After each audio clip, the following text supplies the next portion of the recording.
ये बताइए, voter verification की ये जो प्रक्रिया हो रही है, ये सही तरीके से चल रही है, नहीं चल रही है? हम आप पूछे हैं तो हम डिटेल में बताएंगे, आपको सुनना पड़ेगा। हाँ? ये सरकार जो है, वर्तमान सरकार वोटर जो आप ईसीआई कहते हैं, लगभग सेम है। हाँ। ये दावा करते हैं जो हम 2 फॉर्म देते हैं, सभी घर घर में जाके एक रिसीविंग लेते हैं, एक देते हैं, जबकि यहाँ ज़मीन पर सच्चाई ये है कि एक फॉर्म भी सही से नहीं मिल रहा है। उसके बाद चुनाव आयोग कहती है कि हम 11 डॉक्यूमेंट को रखे हैं। यहाँ पर चुनाव आयोग जो मतदाता बीएलओ है, एक भी प्रमाण नहीं मांगते हैं। अगर हम लोग देते भी हैं तो उसको फाड़ करके फेंक दिया जाता है, जहाँ अपलोड किया जाता है उसका फुल गारंटी मेरे पास है, उसका मैंने पुख्ता सबूत है मेरे पास। जो ब्लॉक में जाता है बीडीओ साहब उसको फाड़ के फेंक देते हैं, सिर्फ फॉर्म को स्कैन करते हैं। उसके बाद बहुत ऐसा है, जो परसों की बात हम बता रहे हैं, एक बीएलओ साहब थे, हम उनसे कहा साहब आप फॉर्म नहीं मैंने दे रहे हैं, क्यों? तो उनसे कहा गया जब हमको बीडीओ साहब इस हाथ से फॉर्म दिए और इस हाथ से फॉर्म ले लिए, हम आपको फॉर्म कहाँ से देंगे? तब हम लोग उस पर आवाज़ उठाए, ऐसा कैसे हो सकता है? आपका चुनाव आयोग कुछ हवा देता है, पदाधिकारी कुछ हवा देता है, आप हमको फॉर्म नहीं देते हैं, तो कल जा कर के फॉर्म उपलब्ध कराएं। अभी चुनाव आयोग ये खबर सामने आ रही है, ये देखिए मैं दिखा भी देता हूँ सबूत के तौर पे। दैनिक भास्कर की रिपोर्ट है, कह रहे हैं कि वोटर वेरिफिकेशन लिस्ट में 30 लाख वोटर्स के नाम काटे जाएंगे। इस पे क्या कहेंगे आप?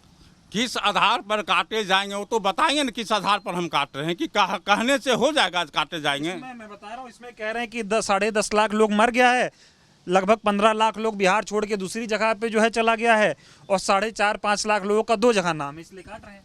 सही बात वो कह रहे हैं जो काटेंगे, लेकिन हर साल जब जब चुनाव होता है बीएलओ सालों भर काम करती है। ऐसा नहीं है कि अभी बीएलओ काम कर रहे हैं, बीएलओ हर हमेशा रिपोर्ट करती है।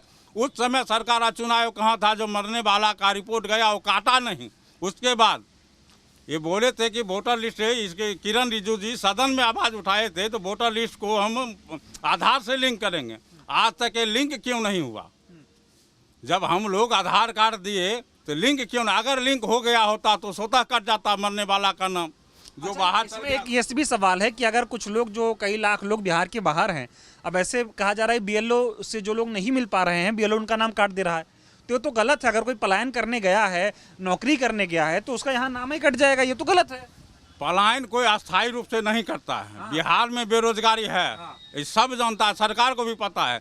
2 महीना 4 महीना के लिए अगर कोई बाहर जाता है, घर में हम अकेले हैं, मेरा पत्नी है, हम स्वाभाविक रूप से कमाने जाएंगे कहीं, कमाने जाने के एवज में मेरा नाम कट जाएगा, ये कहाँ का है? ये तो नहीं होना चाहिए। हम तो वो अस्थायी रूप से बाहर जाते हैं। क्यों कराया जा रहा है ये सभी बताइए जरा, क्यों हो रही है ये सारी चीज़ें? ये सिर्फ है बीजेपी और चुनाव आयोग दोनों एक ही है। इनका मकसद है, जो राहुल गांधी आवाज़ उठाया था जो गड़बड़ वोटर है, वहाँ बम्बई में बढ़ जाता है, वहाँ बढ़ने में कोई परेशानी नहीं, लेकिन बिहार में घटाने की इनको होड़ लगाया जा, घटा देंगे। कहते हैं अवैध वोटर है, तो फिर इससे पहले जो सरकार बनाई, अवैध वोटर पर सरकार क्यों बना हुआ है?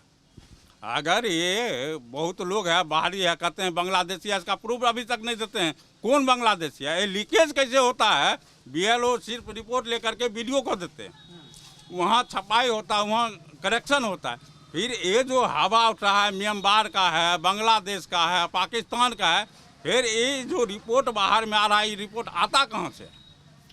कौन कहा है तो चिन्हित क्यों नहीं कर रहा है? जो फलना जगह में फलना जिला वो नाम भी नहीं बताता है जो कौन बाहर का है कौन नहीं। सब हवा बन रही है, हवा बन रहा है। अब बताइए, हम लोग ऐसे मोबाइल चलाते हैं, सोशल मीडिया पर गलत अफवाह फैलाते, तो चलो भाई हम आम नागरिक है। एक जिम्मेदार लोग अगर सोशल मीडिया पर गलत अफवाह फैलाता है तो उसे क्या उम्मीद किया जा सकता है? तो ये चुनाव आयोग की जो पूरी प्रक्रिया हो रही है, आपका कहना है निष्पक्ष नहीं हो रही है? एकदम निष्पक्ष नहीं हो रही, सरकार के दबाव में कर रही है। अच्छा, लोग कह रहे हैं विपक्ष का वोट कटाना और सरकार का वोट बढ़ाना ये साजिश चल रही है, इस पे क्या कहेंगे आप?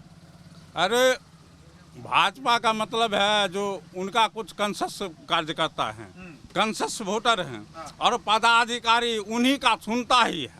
अब बताइए, इतना सारा फॉर्म हम प्रूफ के साथ कहेंगे जो फाड़ के फेंक दिया जाता है, फिर भी रिपोर्ट में आता है कि 100% स्कैनिंग हो रहा है। 100% डॉक्यूमेंट ले रहा है। तो इस पर क्या कैसे विश्वास किया जाएगा? गड़बड़ी चल रहा है। गड़बड़ी है, 100% गड़बड़ी है। और ये जो 30 लाख वोट काटने की बात अभी हो रही है, पहले अभी जब बीएलओ ये कह रहा है कि 1 अगस्त के बाद जो है अपना 11 फार्म ऐसे फार्म कागज दे देना, अभी आधार कार्ड दे दो, उससे पहले नाम काटने की बात कैसे आ सकती है? सर यही बात हम कहना चाह रहे हैं, जब इनके पास 100% डेटा गया नहीं है तो 30% की बात कैसे रख रहे हैं? 30% हम काट देंगे, इसका मतलब है माइंड मेकअप पहले कर चुके हैं। कितना जो फॉर्म आए नहीं आए हमको काटना है। अच्छा, कहा जा रहा है 88% फॉर्म जमा हो गया है। आपको लग रहा है कि 6 करोड़ से ज्यादा फॉर्म जमा हो गया है? वो तो कागज पर हो रहा है, जमीन पर तो नहीं हो रहा है। जमीन पर अभी भी एक बीएलओ को पूछिएगा 250, 300 फॉर्म अभी बचा हुआ है। एक बीएलओ को 1000, 800, 1200, 1400 तक वोटर है। अभी भी उसके पास 400, 500 बचल है फॉर्म। तो 80% हो कैसे गया है? तो क्या आपकी बार बिहार में क्या माहौल आपको लग रहा है इन सब सारी चीजों को देखते हुए? हम तो कहेंगे अराजकता फैला रहा है, लड़ाई झगड़ा फैलाने की कोशिश है चुनाव आयोग का, सरकार का। अच्छा, ये तो सही काम नहीं हो रहा है। कराना था तो 1 साल समय था। लोकसभा चुनाव होने के तुरंत बाद क्यों नहीं करा लिया?